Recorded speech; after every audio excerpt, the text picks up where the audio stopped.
Nutrición y Vida con Luisa Ortega. Iniciamos.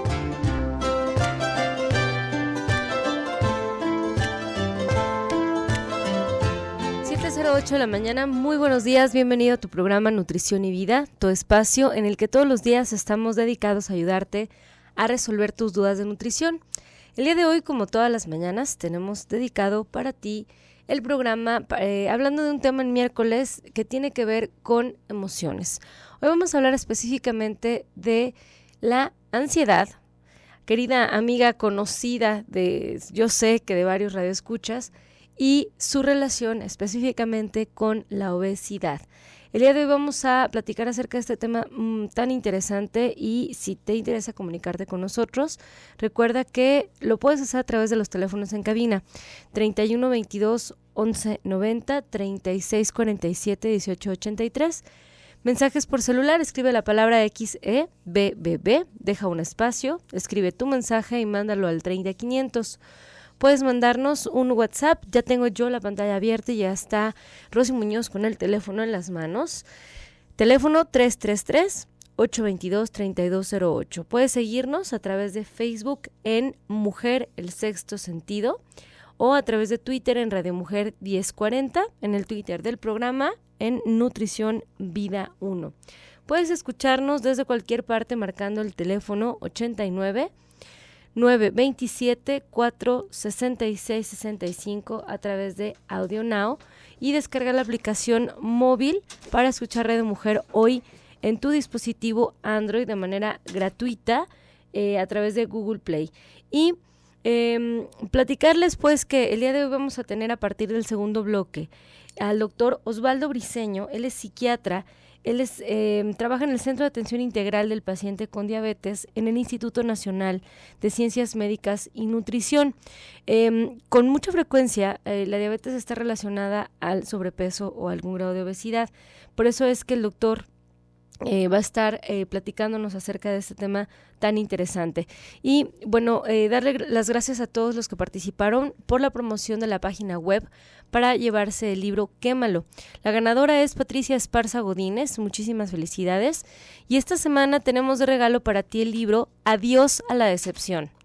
Si te atormentan las dudas y te sientes atrapado por la culpa, este libro te ayudará a superar la decepción en el trabajo, la vida y el amor. Ingresa a www.radiomujer.com.mx y ve a la sección de promociones, responde una sencilla pregunta y ya estarás participando. Mucha suerte y gracias por escuchar Radio Mujer. Y bueno, les decía que el día de hoy vamos a tener un experto hablándonos de ansiedad y depresión, y les voy a decir que la obesidad es un problema de salud público que en México de verdad es grave el número, y siempre se relaciona con enfermedades como diabetes, como hipertensión, como inclusive algunos tipos de cánceres. Pero de lo que poco se habla, y sí hay estudios, es de su relación con ansiedad y depresión. Así es que hay una relación mucho más estrecha de esto, y de eso vamos a hablar en el resto del programa. Nos vamos a ir con nuestra primera sección. Empieza tu día con... Bueno, el día de hoy les traje una receta buena, bonita y barata que seguramente van a poder hacer con ingredientes que tengan ustedes en casa.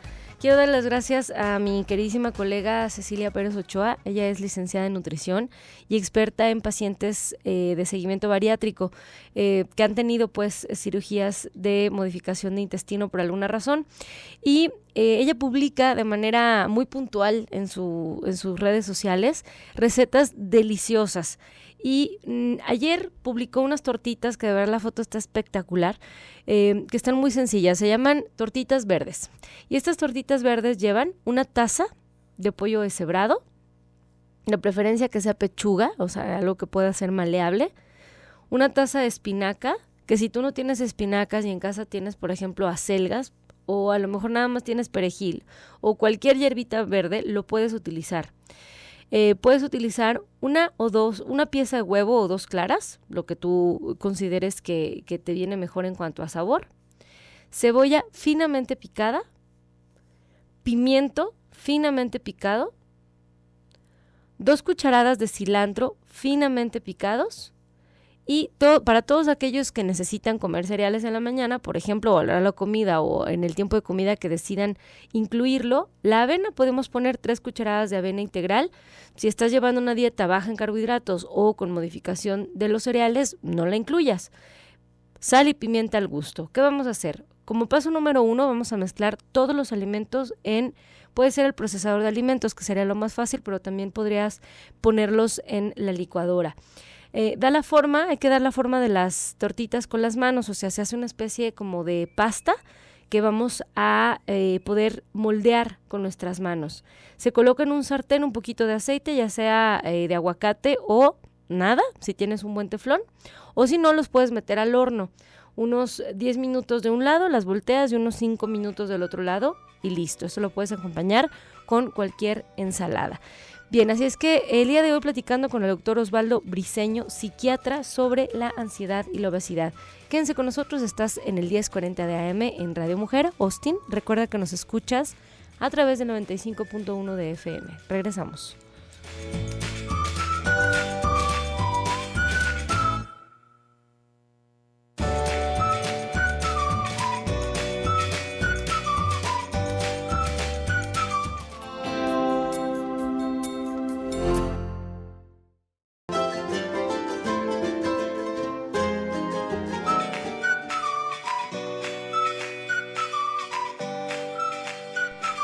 Siete 19 de la mañana, estamos de vuelta en tu programa Nutrición y Vida. El día de hoy platicando sobre ansiedad y obesidad.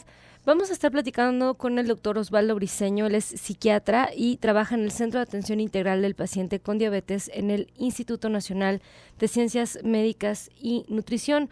Yo les decía antes de irnos al corte que la obesidad pues es este problema que se ha convertido en un problema de salud pública mundial y se ha ido incrementando al pasar pues de los años, y esto ha tenido un impacto directo en la esperanza de vida y la calidad de vida de los pacientes. Les decía que existen muchas investigaciones que demuestran la relación que tiene la obesidad con complicaciones médicas como la diabetes, hipertensión, insuficiencias cardíacas, problemas óseos, inclusive algunos tipos de cánceres.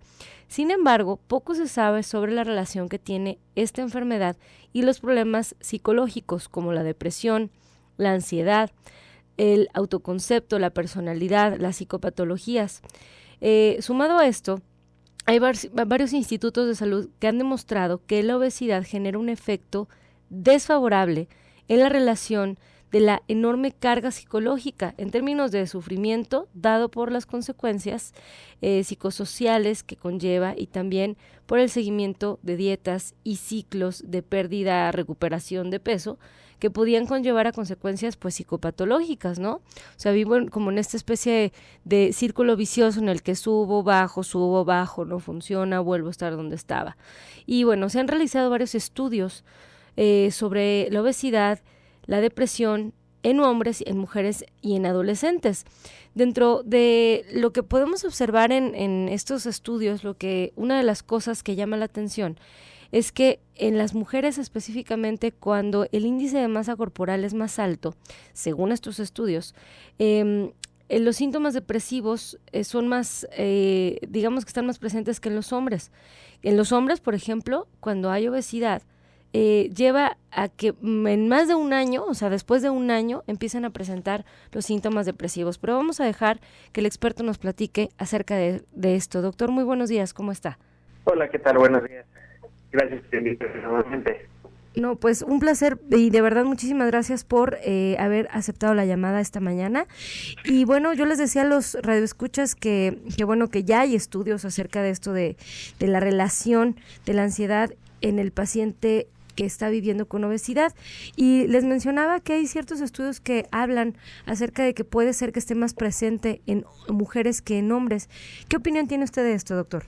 Bueno, efectivamente la epidemiología de esos estudios habla de que hay una mayor prevalencia de ansiedad en mujeres, pero generalmente tiene que ver inclusive hasta con el grupo o el grueso de la población que se acerca a ser estudiada.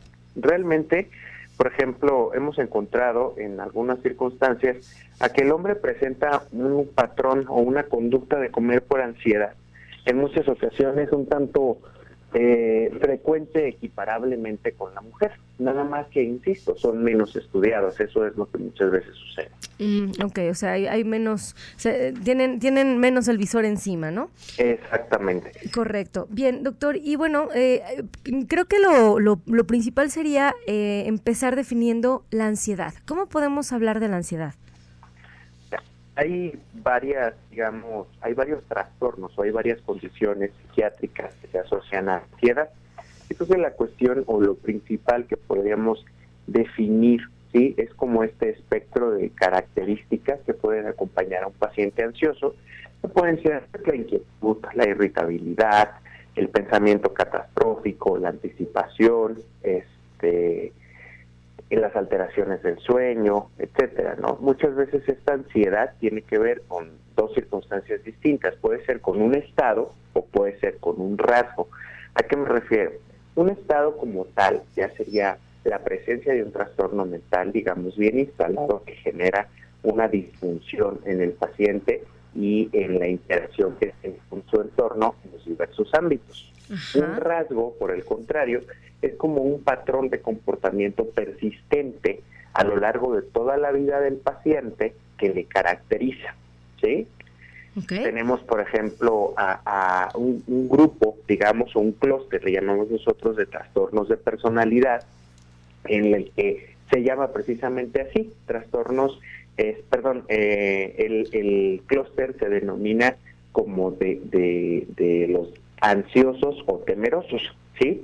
Okay. Y dentro de ese grupo, de ese clúster de trastornos de personalidad ansiosos o temerosos, tenemos a los pacientes con una personalidad obsesiva, por ejemplo, o con una personalidad evitativa, o con una personalidad dependiente, ¿sí? Cada uno de ellos tiene pues como distintas características, pero el común o la característica compartida de estos tres grupos de pacientes es la ansiedad persistente como patrón o como determinante del patrón de comportamiento.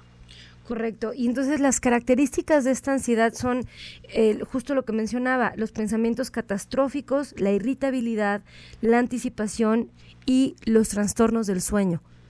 En muchas ocasiones, sí, claro está, ¿no? Bien, correcto. ¿Y cómo se relaciona esta ansiedad con el paciente que está ya con un diagnóstico de obesidad? Puede ser una relación desde varios puntos de vista. Puede ser una relación desde el punto de vista del funcionamiento cerebral y la secreción de hormonas, y evidentemente también puede ser una relación desde el punto de vista conductual, ¿sí? Okay. Que realmente tampoco están tan separadas estas dos. Cuando un paciente, la ansiedad es nuestra respuesta más primitiva a la interacción, ¿sí? ¿Por qué? Porque un paciente ansioso, un paciente que está en alerta, por decirlo de alguna manera, es porque se está preparando para huir o pelear. ¿Sí me explico? Okay. Entonces, esa es una respuesta meramente instintiva. Entonces, cuando el organismo se prepara para huir o pelear, ¿qué necesita? Necesita energía, ¿sí? Entonces, se activan todos los mecanismos que alertan a la ingesta, o que conllevan o derivan en la ingesta de alimentos. Entonces, el paciente va, come, y con eso, en su alerta, pues ya está preparado para estas dos opciones, para huir o para pelear. El problema viene cuando en un momento dado,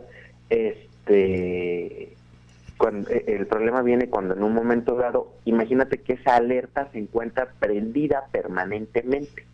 El paciente permanentemente se encuentra bajo un estado de tensión emocional que le está invitando de alguna manera a ingerir, ¿sí?, a tener ingesta constante para prepararse para esa supuesta batalla. No claro, y además teniendo una ingesta muy alta y que normalmente tendría que ser utilizada para huir o para correr, y que además no se usa, ¿no? Exactamente. Entonces, imagínate que el paciente en ese estado de tensión emocional constante, en cualquier momento vamos a huir o a pelear, ¿sí? Entonces, el paciente sigue comiendo.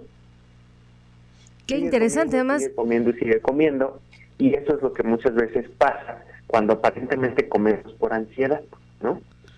Claro, ahora, todos estos mecanismos, doctor, quizás sería interesante mencionarlos. ¿Qué son todos aquellos focos rojos que se prenden o este estado en el que nos vamos a poner de alerta? ¿Cuáles son aquellos mecanismos hormonales específicamente que se van a aprender cuando estamos en un estado emocional así? Nosotros tenemos un sistema que se llama eje hipotálamo hipófisis adrenal, ¿sí?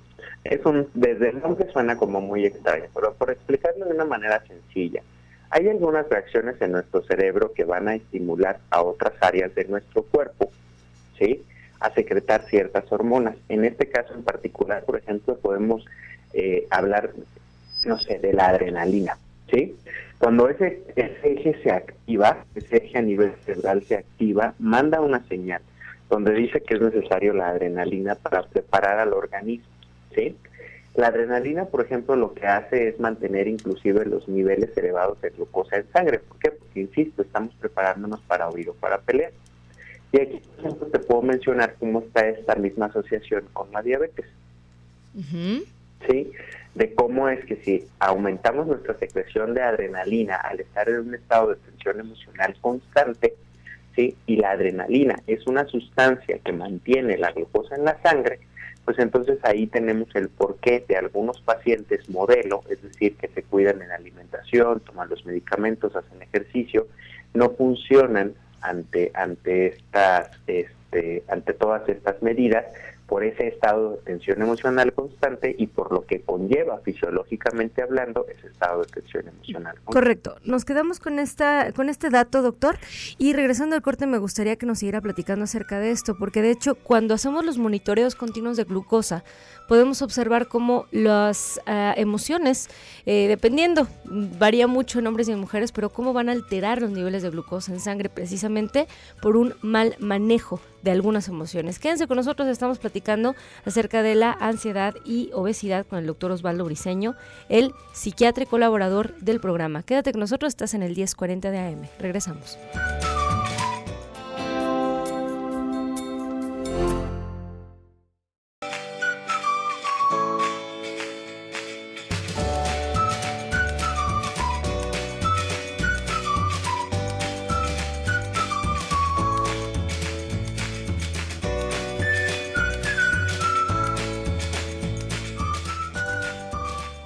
(7:35 de la mañana), estamos de vuelta en tu programa Nutrición y Vida. El día de hoy platicando de un tema muy muy interesante. Estamos platicando con el doctor Osvaldo Briceño, psiquiatra, que trabaja en el Centro de Atención Integral del Paciente con Diabetes en el Instituto Nacional de Ciencias Médicas y Nutrición. El doctor nos decía, antes de irnos al corte, que va a haber una serie de estímulos que se puede llamar estrés emocional, que van a activar un eje que tenemos y van a empezar a secretarse algunos hormonas como la adrenalina, que son estos como focos que se empiezan a prender para mantenernos alerta ante la situación de estrés que estemos enfrentando. Doctor, nos decía además que la adrenalina puede hacer que los niveles de glucosa se mantengan ahí, en la sangre, donde realmente no tienen por qué estar altos, ¿no?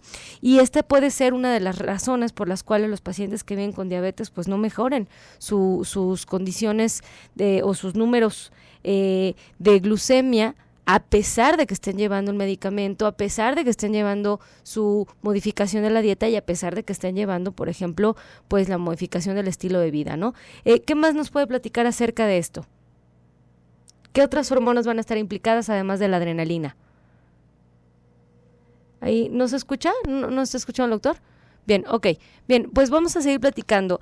Ya en alguna otra ocasión nos había platicado María Montemayor, por ejemplo, de esto. Yo estoy segura que los que son fieles radioescuchas no les parece ajena la información que el doctor Osvaldo estaba platicando el día de hoy, porque ya decíamos pues que la adrenalina no es una hormona que viene sola, es una hormona que va a estar digamos que ligada a otras hormonas, no es como que de manera selectiva solamente se secreta esa, sino que va a haber otras implicadas en esta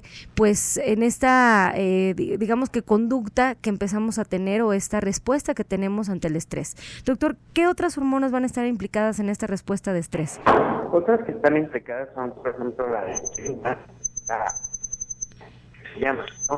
La adipocina, por ejemplo. Doctor, creo que no lo estamos escuchando bien. Deme un segundito. Ahorita regresamos la llamada porque parece ser que está en una zona en la que no hay una buena conexión, entonces no podemos escuchar la información. Decíamos entonces que va a haber una serie de hormonas que van a estar implicadas en la respuesta ante el estrés. El problema es que muchas veces el cuerpo no sabe cómo identificar si está siendo un estrés, digamos que real, o un estrés emocional.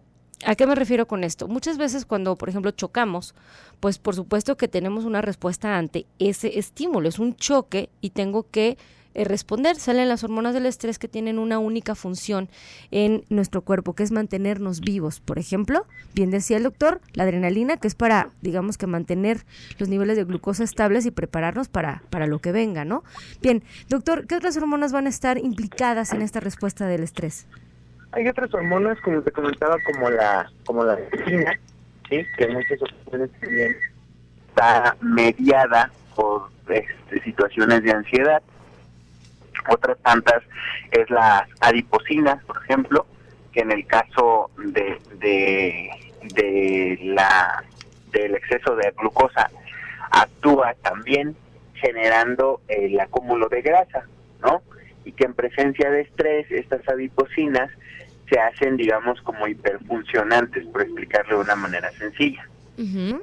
Entonces, es todo un sistema, la verdad es que es un sistema complejo, en donde toda la función es de almacenaje, por decirlo de alguna manera. O sea, se activa en general todo un funcionamiento de almacenaje, precisamente pues para responder a esta supuesta necesidad que está percibiendo el paciente como tal, ¿no? De huir o pelear en un momento dado.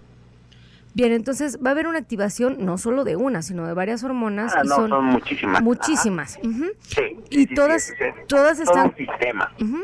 Correcto, y que nos van a llevar, con muchísima frecuencia a elevar los niveles de glucosa en sangre y además a la acumulación de triacilgliceroles en las células, ¿no? Exacto. O sea, es el incremento, insisto, de ese sistema de almacenaje. Correcto. Supuestamente de verdad cubriendo esa necesidad. Claro, y además, su necesidad que está ahí porque supuestamente vamos a empezar a hacer algo. El problema es que yo les decía que en alguna ocasión alguna invitada nos platicaba que a veces el cuerpo no alcanza a distinguir si es un estrés, digamos que real, como un choque, o un estrés simplemente porque estoy en una situación emocional que no me gusta. O sea, que la respuesta que hay ante el estrés es la misma, independientemente del estímulo que se tenga. ¿Esto es así, doctor? Sí, mira, aquí hay una cuestión, algo que podemos definir como son las estrategias de afrontamiento, o sea, las de resolución de problemas, por decirlo de alguna manera. Y eso es lo que podría explicar un poquito esto que te comentaba esa otra participante del programa. Cuando nosotros tenemos un paciente, digamos, que tiene unas estrategias de afrontamiento eficientes, una circunstancia, inclusive que podría considerarse difícil, por decirlo de alguna manera, la va a solucionar favorable y sencillamente, sin que ello representen un aumento del nivel de estrés, sí, al que se sometan ni desde el punto de vista físico ni emocional. Pero hay algunos pacientes cuyas estrategias de afrontamiento son deficientes. Vamos a poner el ejemplo de aquellos que a veces decimos es que se ahoga en un vaso de agua, ¿sí? Uh-huh. Esos pacientes que el dicho los describe así, como que se ahogan en un vaso de agua, generalmente son pacientes con estrategias de afrontamiento deficientes donde efectivamente un desencadenante de estrés que pudiera ser sencillo para la mayoría, en el caso de ellos en particular, se convierte en algo sumamente complicado y difícil de manejar. Entonces, si lo vemos así, pues los niveles de tensión se van a mantener elevados y nos vamos a ir al proceso que ya explicamos, ¿no? Al proceso en el que supuestamente el organismo requiere un incremento en la ingesta y en el almacenaje de energía para enfrentar la situación. Por eso muchas veces cuando nosotros tenemos estas circunstancias de ansiedad, sobre todo en aquellos pacientes que tienen rasgos, ¿sí? O sea, que son parte a veces de su personalidad, lo que tenemos que trabajar desde el punto de vista psicoterapéutico y farmacológico es mejorar esas estrategias de afrontamiento para que no sigan condicionando estas respuestas de estrés constantes sí, que a su vez es lo que genera el aumento de peso, como ya lo explicamos desde otro punto de vista. Qué interesante lo que está platicando, doctor, porque además creo que usted es el primero en año 8 meses que nos habla de las técnicas de afrontamiento. Que esto, ¿dónde lo vamos a encontrar? ¿Quién lo hace? ¿Cómo lo identifico? Los psicoterapeutas.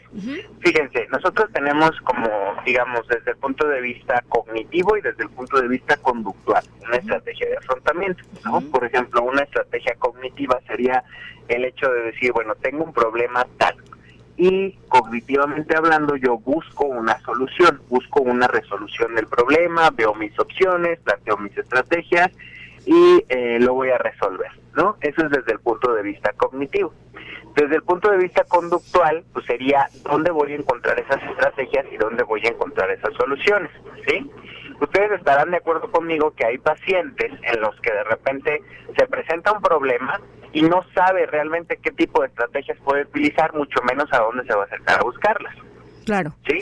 Entonces, el estado de ansiedad o de tensión en estos pacientes, pues se mantiene, ¿no? Hay otros pacientes que tienen un estilo conductual evitativo, por decirlo de algún punto de vista, y en esa evitación ellos, por ejemplo, buscan suplir la resolución del problema con otra alternativa.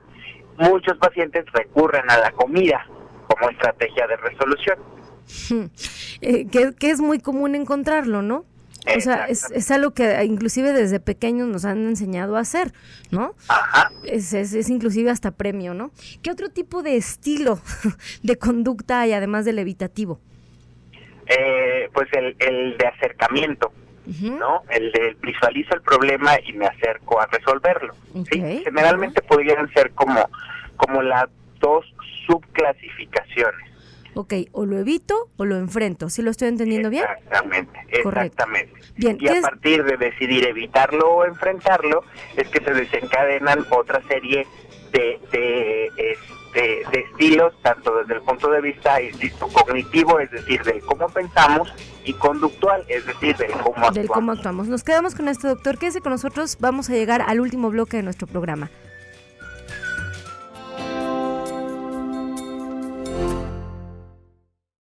(7:49 de la mañana), estamos de vuelta en tu programa Nutrición y Vida y les voy a platicar de una receta que el día de ayer me pasaron, que está muy sencillita, que son unas bolitas, que ya hemos hablado de estas bolitas, digamos que energéticas, por ponerles de algún modo, por ponerles algún nombre, que les pueden servir para colación o para postre o para media tarde para los niños que andan jugando, ¿no?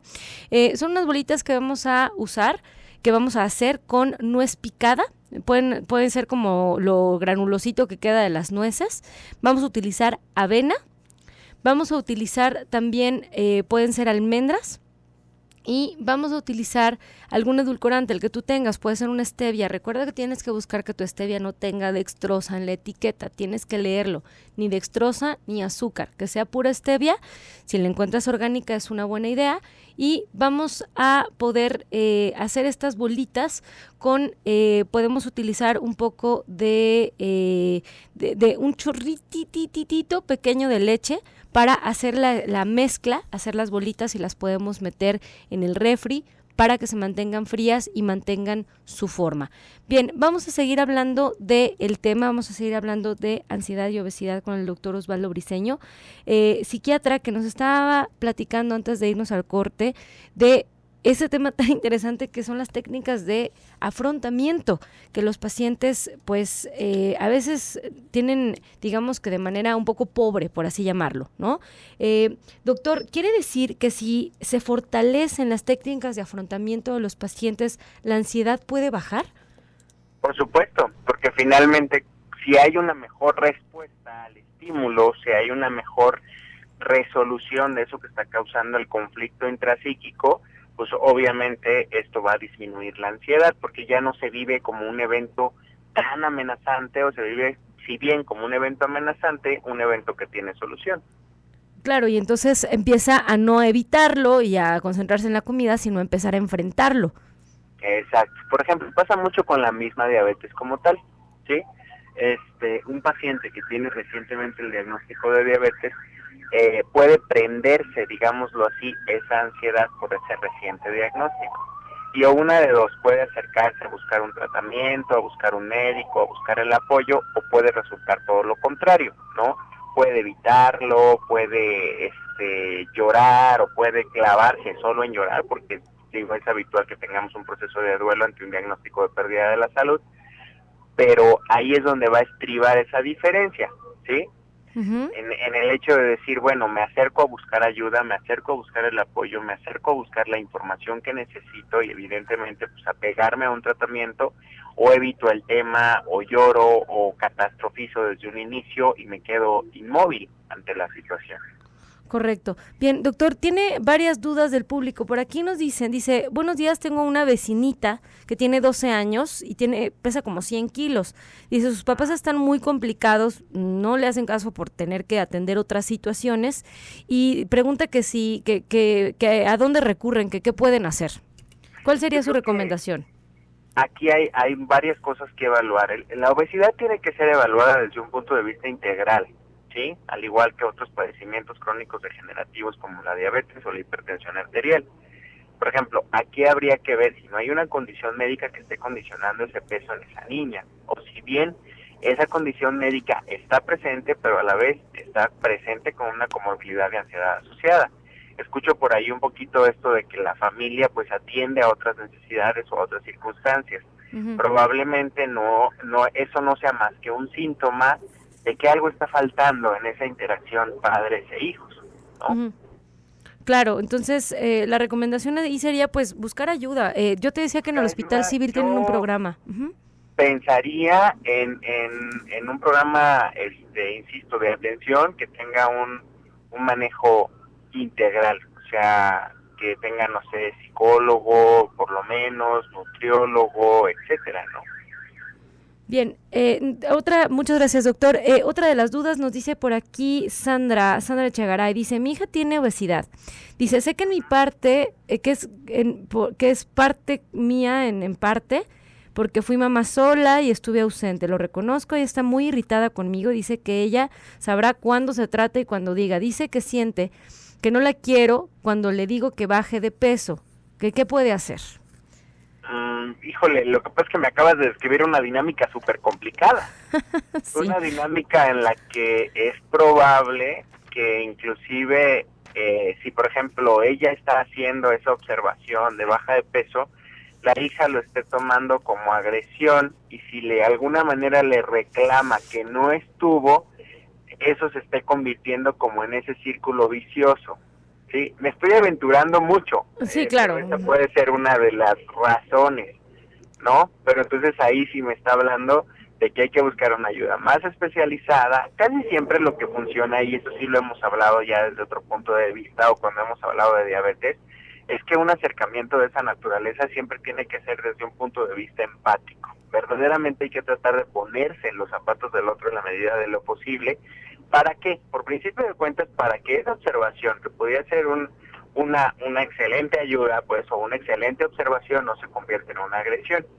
¿Sí? Correcto. Pero de entrada, esa dinámica que nos describe tu radioescucha, sí suena bastante compleja, y con la necesidad de un abordaje desde el punto de vista, pues a lo mejor una psicoterapia individual y hasta después una psicoterapia familiar en la que se maneje la interacción de ellas dos como madre e hija, y pues no de una situación nueva, sino de una situación que tiene mucho tiempo. Correctísimo. Nos dice por aquí también Leti, que es Radio Escucha, dice, muchas gracias por toda la información, dice, yo padezco de ansiedad y depresión constante y busco alivio comiendo.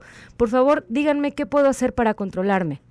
Necesitamos un tratamiento desde el punto de vista farmacológico y desde el punto de vista psicoterapéutico. Volvemos al punto de mejorar las estrategias de afrontamiento, pero aquí es donde entra, por ejemplo, las necesidades de tratamiento dual, o sea, de empezar con las dos cosas al mismo tiempo. ¿Por qué?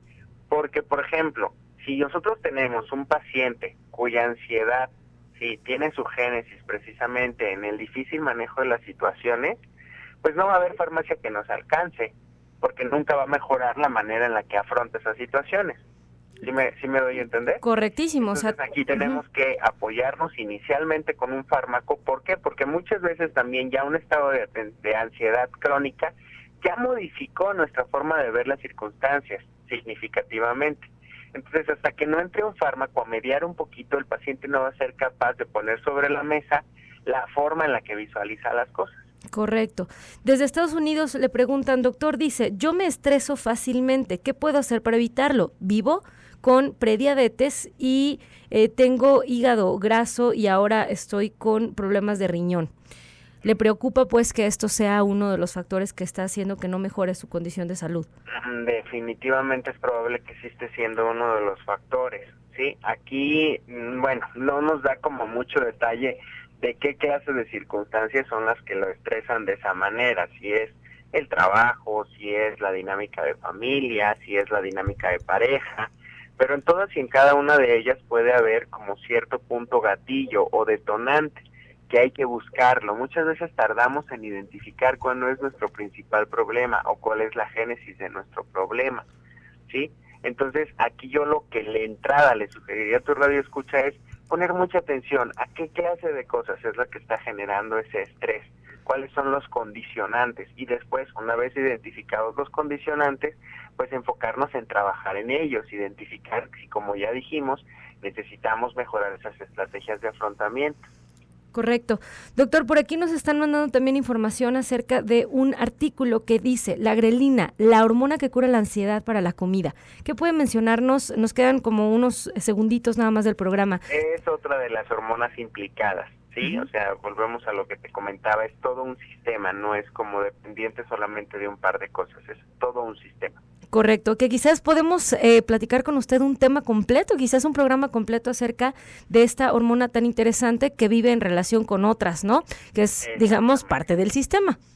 Sí. Bien, doctor, ¿en dónde podemos tener datos o mayor información de esto?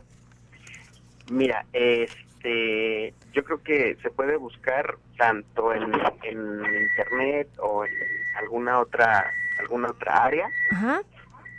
Pero hay que ser muy cuidadosos que buscamos la información. Bien, dejamos de escucharlo, doctor, pero le agradezco muchísimo su información. Espero tenerlo por aquí con un tema igual de interesante en el próximo mes. Muchísimas gracias. Y bueno, pues ahí tienen la información. El día de hoy los vamos a dejar en un programa más del doctor Gilberto Priego.